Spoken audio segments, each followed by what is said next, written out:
Hey, everybody. On today's Locked On Bama, we're going to welcome in Joseph Hastings from On3, one of Jimmy Stein's cohorts, because Jimmy Stein can't be with us because something's wrong with his phone. But we're going to have Joseph Hastings on, which is an upgrade. I mean, frankly, speaking of phones, it's an upgrade. So we're going to talk about that, and we're going to talk about a lot of recruiting and some SEC media days when we get started with Locked On Bama. Locked On Bama, your daily podcast on the Alabama Crimson Tide. Part of the Locked On Podcast Network, your team every day.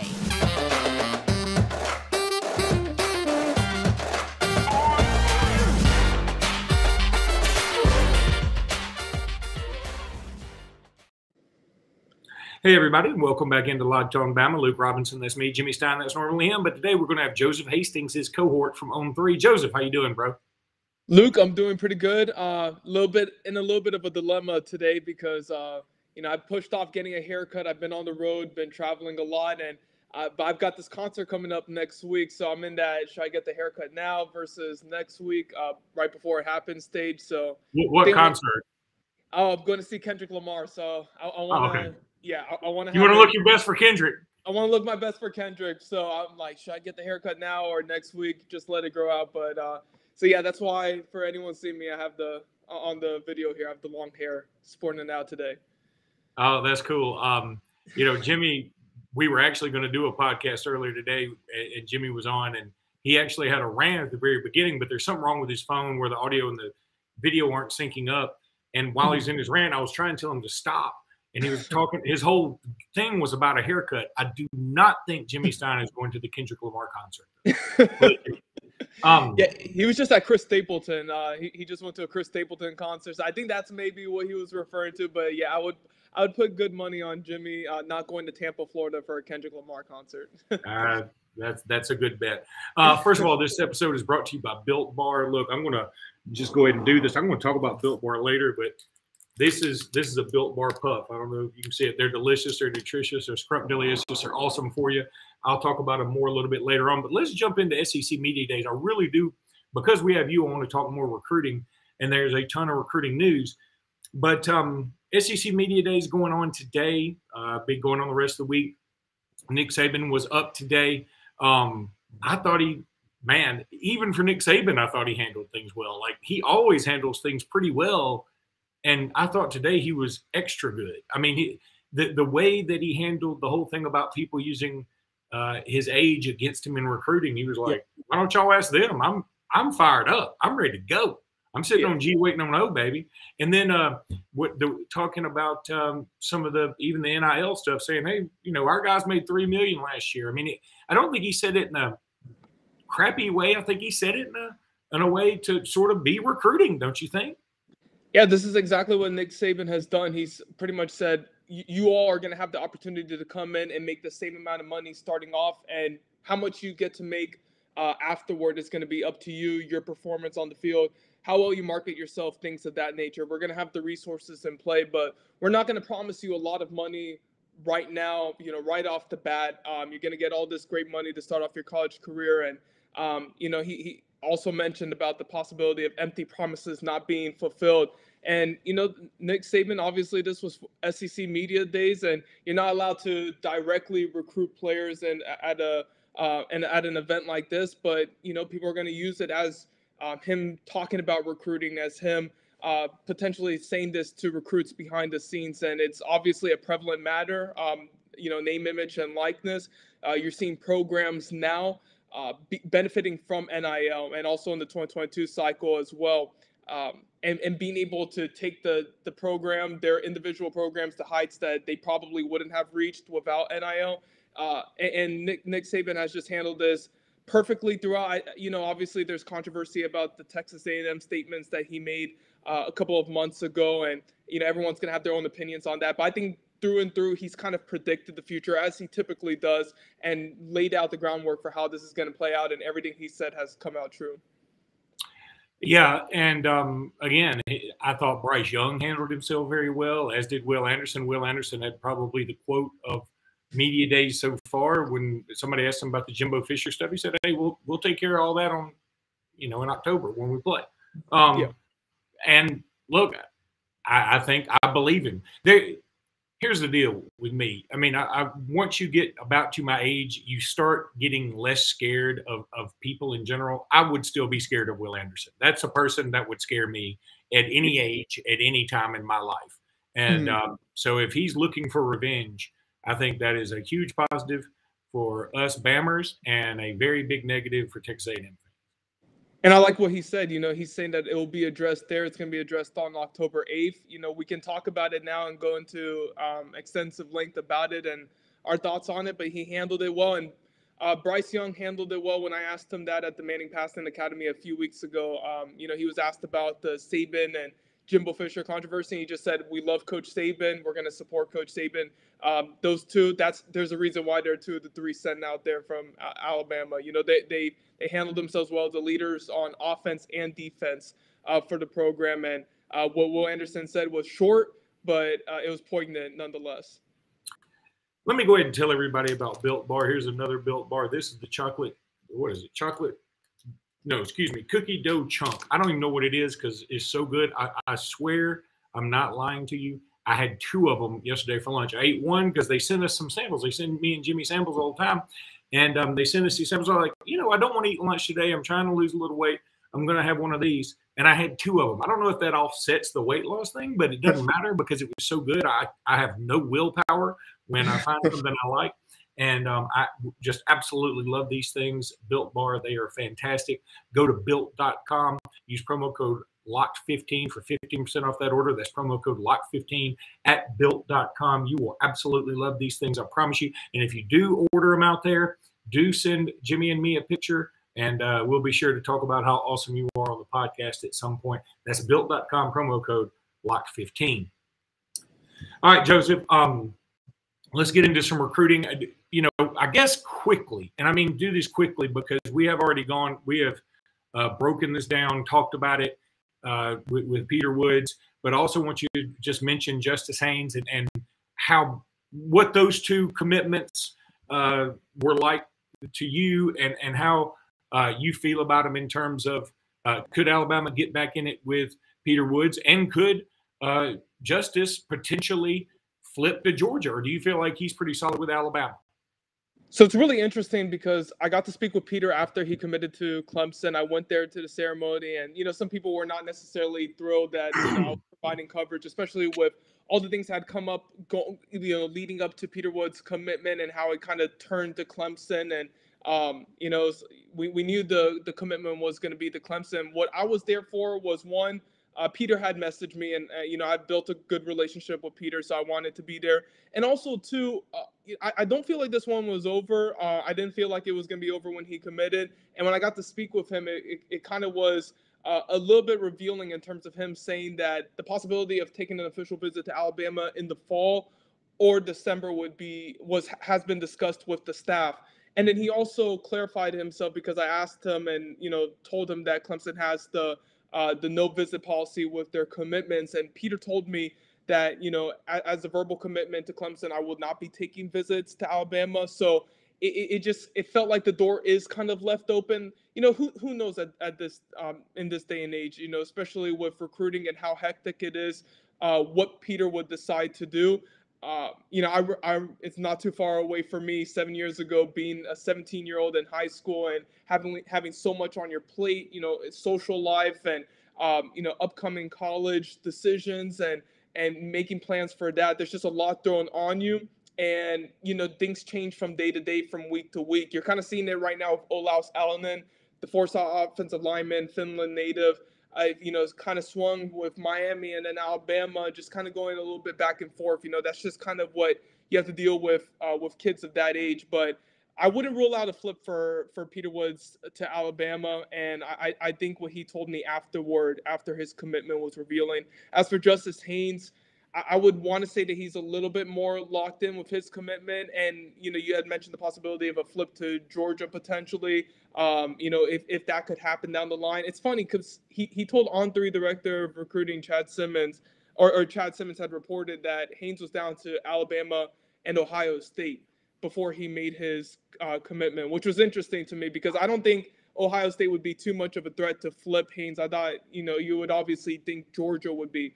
once again, who knows? When you're dealing with rising seniors in high school, there's so much that they have on their plate. But I would give the chances of Peter Woods flipping to Alabama.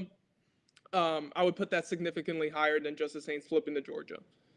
And again, just really quickly, and then we'll get to the last segment. But Keon Keeley is a guy committed to Notre Dame that everybody seems to love out of Florida. Mm-hmm. That is just a beast. And boy, he is shooting up everybody's charts in terms of where he's going to rank in these final rankings across all services. I think he's universally a 5-star now. I've seen his name linked with Alabama a lot more recently. Now, nothing that makes me think, oh, a flip is imminent. But Alabama's still in this thing with Keon Keeley, aren't they? Yeah, Alabama's definitely in it. Keon maintains that he's committed to Notre Dame. He's locked in with the program. He hasn't shown any signs of flipping. He's visited the school multiple times this year. From all accounts, he's recruiting for them, excited about what Marcus Freeman and company are building up there in South Bend. But look, Alabama is definitely, in contention still. They're in the mix. To what extent, we don't truly know at this time. It's going to probably be a situation where we'll find out a little bit more later on. Look, first, he's got to get back on campus. He visited for a one-day trip in January, first ever time being to Tuscaloosa. But before any flip conversations happen, he needs to get back on campus. And to my knowledge, there are currently no plans to get back on Alabama's campus for the time being. So, yeah, he's a popular name for a good reason. At On3, we have him as the number 3 overall player in the country, the top-ranked edge, and right behind him is Damon Wilson at number 4 and the number 2 edge. And Damon's somebody that I got a chance to speak with the other day, had a chance to attend a private workout session with him and his father, and he's somebody that I could definitely envision in Alabama's class. Now, if Alabama's able to pull off a flip of Keon Keeley and Damon Wilson, that would just be incredible, considering how versatile those guys are. But, for right now, Keeley's locked in with Notre Dame, and until he says otherwise or, sets up a visit to Alabama, I think the flip speculation may be a little bit too far.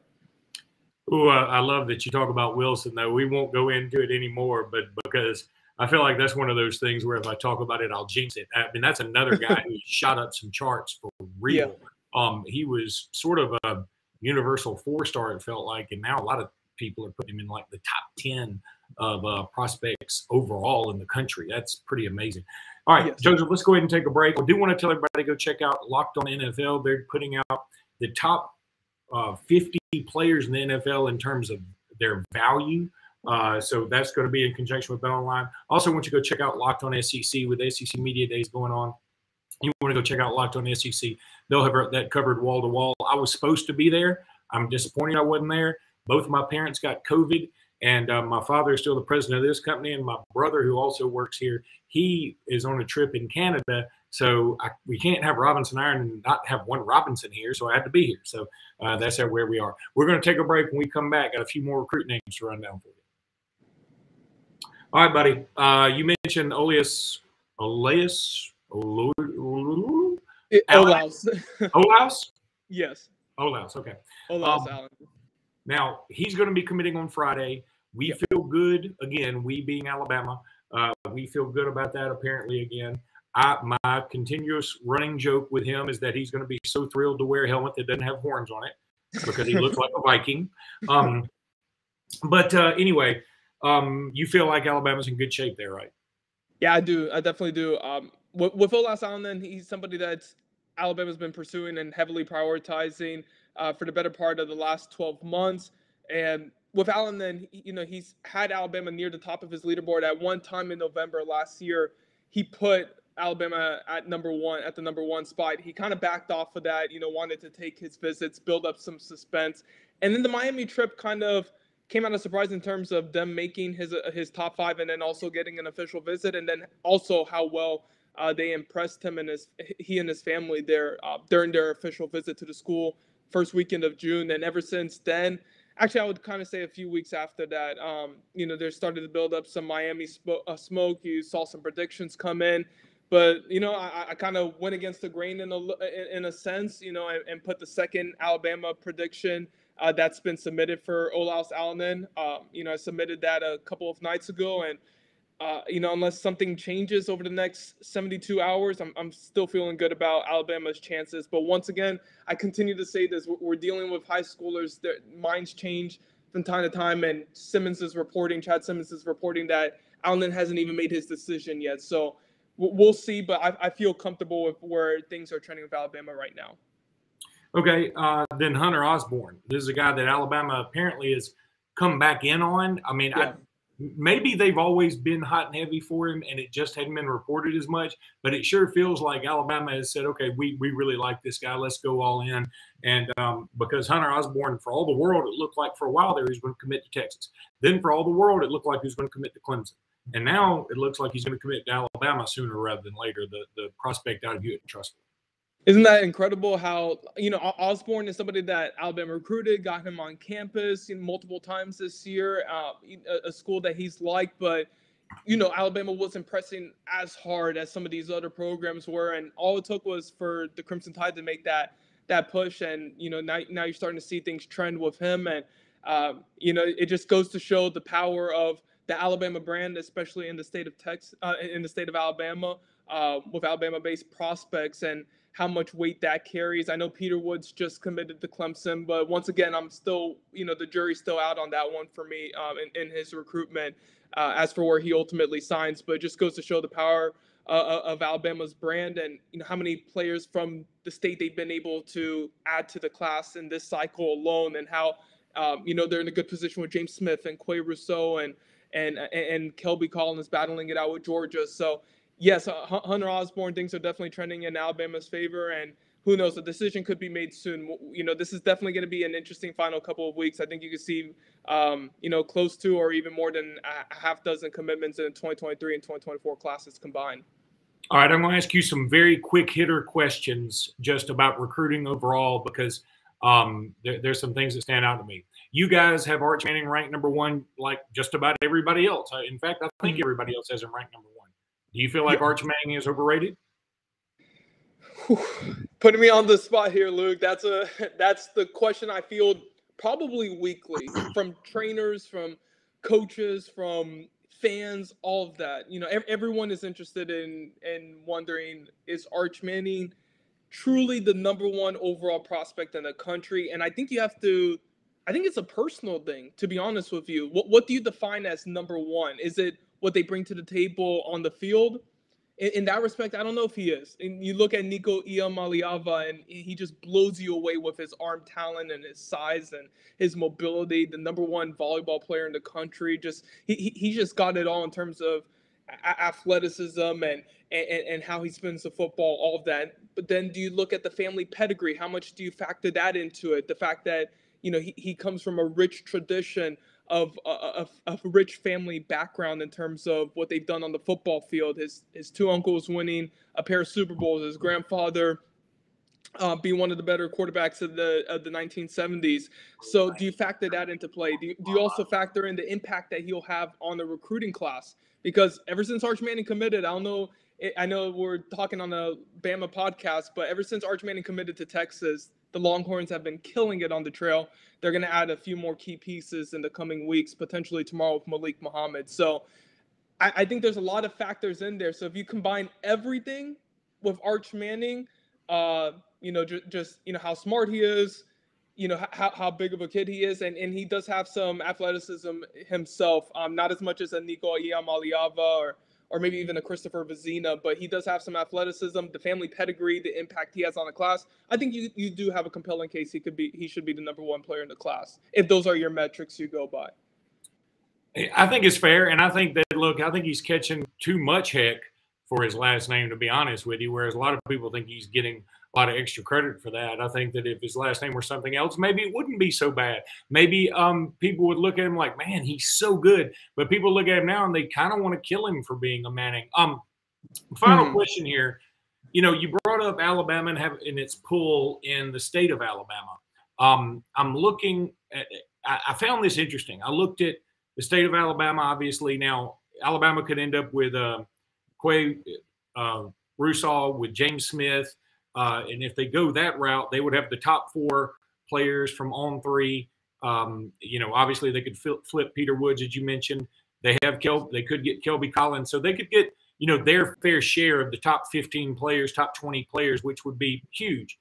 But I'm looking and I'm seeing Auburn doesn't have a lot of them. In fact, very few of them. But then I go to a state like, for instance, Georgia. And this was very interesting to me. Georgia in-state, not too great. Caleb Downs leaning to Bama. Justice Haynes committed to Bama. Then Vic Burley at number 3 to Clemson. Ethan Davis to Tennessee. And Dylan Lonergan to Bama. The top player they have is Bo Hughley, who is flirting with Auburn. And then I said, okay, well, that's interesting, but the other states have to be dominating, right? Go to Florida. Cormani McClain, who a lot of people would predict Alabama right now. It is certainly Alabama's battling for McClain just like Florida is, but I'll give the nod to Bama right now. Then after that, I see no players committed to Florida State or to the University of Florida until now. Again, Cedric Baxter is still considering them, but a lot of people think he's going to Texas. Malik Bryant, a lot of people think he's going to Miami. Makari Vickers is projected to go to Florida State, but he's number 17, and it's only a 27% versus Alabama 24% in that case. I'm seeing nobody committed to Florida or Florida State until you get to Lucas Simmons, the number 24 player in the state of Florida, and then finally, taking it even a step further, I was like, okay, those states are just anomalies, right? Go to Louisiana. Arch Manning to Texas, Derek Williams, Texas. Sheldon Sampson, now, I mean, he may end up at LSU. A lot of people think he will, as well as Zalance Hurd. But then you got Holstein to Bama. Tack Curtis to USC. Jaden Osbury, he'll be going to Notre Dame. Jordan Matthews, he probably isn't going to LSU. LSU may wind up with only 3 of their top 10 players in Louisiana, and that's usually the most locked down state there is. And it's funny, Caleb Jackson, had things worked out differently with Justice Haynes, Caleb Jackson is probably committed to Alabama right now. There was definitely a lot of interest there from his end. So you could have theoretically removed Caleb Jackson from that list, and he could be at Alabama. Alabama would have more commits from the state of Louisiana than LSU does. Now with LSU, obviously, Brian Kelly, first year there, transition year, maybe recruiting will take a little bit of a while to get back going. But Georgia's just surprising. That's the one that you brought up that's really interesting to me, because Georgia's coming off a national championship, first championship in 4 decades. Kirby Smart, the program that they're building, just had 17 players drafted in the 2022 NFL draft, the most ever in the history from one school. And yet, you could theoretically, by the end of the month, if Caleb Downs commits to Alabama, 3 of the top 5 players from the state be committed to Alabama, and none of those top 5 players being committed to Georgia. That's just incredible to me. That Georgia was. You would think that Caleb Downs would be a lock. You would think that Vic Burley, what they did on defense, especially along the defensive line, would be a lock. You would think Justice Haynes' father, Veron Haynes, playing at Georgia, living an hour away from the program, would be a lock. It hasn't happened. And Alabama is shutting down the state. They're building a wall around it because, look, I know I initially said, watch out for Georgia, watch out for Auburn when it comes to James Smith, Qua Russaw. I'm feeling a lot better with the Crimson Tide's chances there. Not saying it's definitely going to happen. You have to wait till December, but I really feel good about where things are trending there with Qua and James, the top 2 players in the state. Then you have Jaleel Hurley committed he's the number 3 overall prospect. Tony Mitchell, the number 4 overall prospect. Then you get to Christopher Vizina. Yes, he's committed to Clemson, but Alabama did not offer him. If Alabama would have offered him, Vizina's likely ending up in this class. Peter Woods, once again, he's not. I'm not writing him off in terms of not being in Alabama's class this year when it's all said and done. And then you get to A.J. Harris. Yes, he's committed to Georgia. A.J. is essentially a Georgia kid. I've spent time with him. I've spent time with, I talk with his dad all the time. He come from a military background. They've traveled a lot. He regularly trains in Atlanta. He's more of a Georgia kid than he is an Alabama kid. So give the win to the Bulldogs there, but that's not necessarily a big in-state loss for the program, just considering his ties there. So I think Alabama's done a fantastic job in the state. They may add another top 15 player in Hunter Osborne if he commits there. yeah, I mean, compared to some of those other schools in those neighboring states that you mentioned, they're doing a lot better in terms of keeping their own with the program. And excuse me, one I didn't throw in there was Tennessee, because they hardly ever seem to do well in their own state. They've only got 3 of the top 15 committed to Tennessee right now. And Tennessee's doing well in recruiting. They just only have 3 of the top 15. I just thought that was interesting. But, man, thank you so much for joining us today, Joseph. I know you just got another meeting. The last thing you wanted to do was a podcast, but we appreciate you so much. You're the best, man. Luke, I appreciate it. And it was no problem. I love doing podcasts, especially talking with you and talking Alabama. Happy to be on anytime. Thank you so much. All right, buddy. We'll talk to you again soon, and roll tide. Roll tide.